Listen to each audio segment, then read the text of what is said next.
this Fales Special Collections Library, part of the Bobst Library at NYU.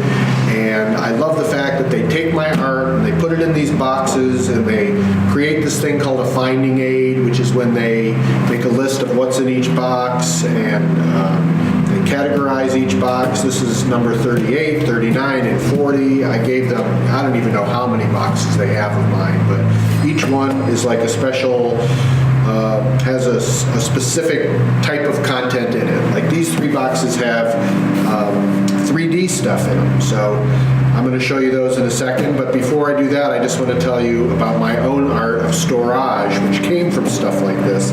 It's like if an artist is taking art into his own home or creating art and sending it out into the world, it sort of creates this cult of releasing and receiving and hiding and sharing. And so I love the fact that they're in boxes because actually, if you look in here, it's like a buried treasure, and each thing is its own.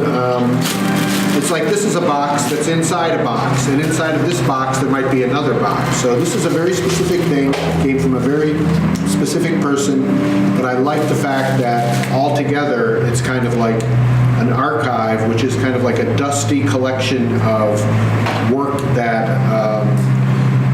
hasn't seen the light of day in a while, and so it's sort of sequestered from the world. But if you open it up and look inside, which is what we're going to do in a second, you'll be able to see, that each thing is a world unto itself.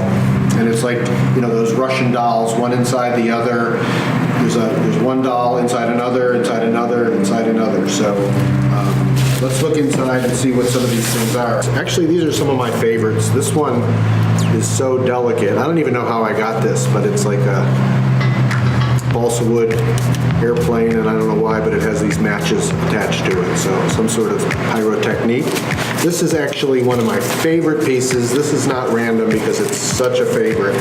Came from Japan. It's these 2 hands connected by this long string, but the amazing thing about the string is that it has the stamps are on the string, so they're wrapped around, and I'm sure it was the exact correct amount of postage. It came to me from, I assume it's a woman, I don't know why, because it just has a feminine feel, but it's Seiko Miyazaki from Osaka. And then this one is just a random piece from my late friend Michael Bowles.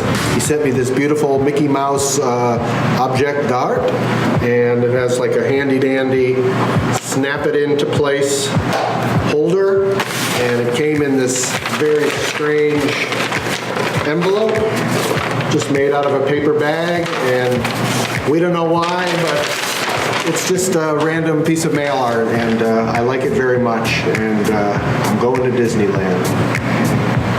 I received art through the mail for about 30 years, and this is just a very little portion of my collection.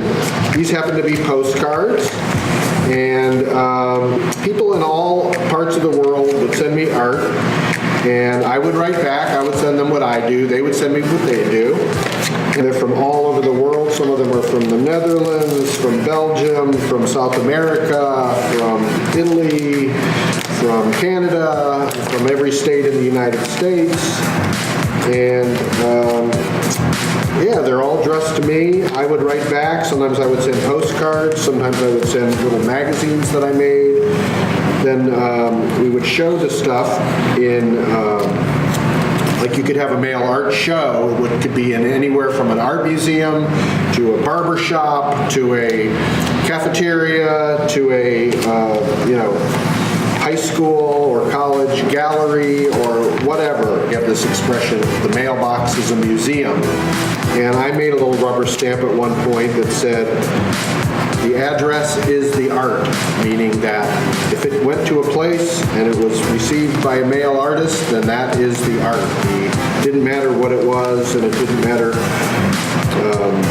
what category it was, if it was colorful, if it was artistic, but these tend to be very artistic. I think they're beautiful the way they are, but it's more about if it was sent through the mail and received by a male artist, it could be considered mail art.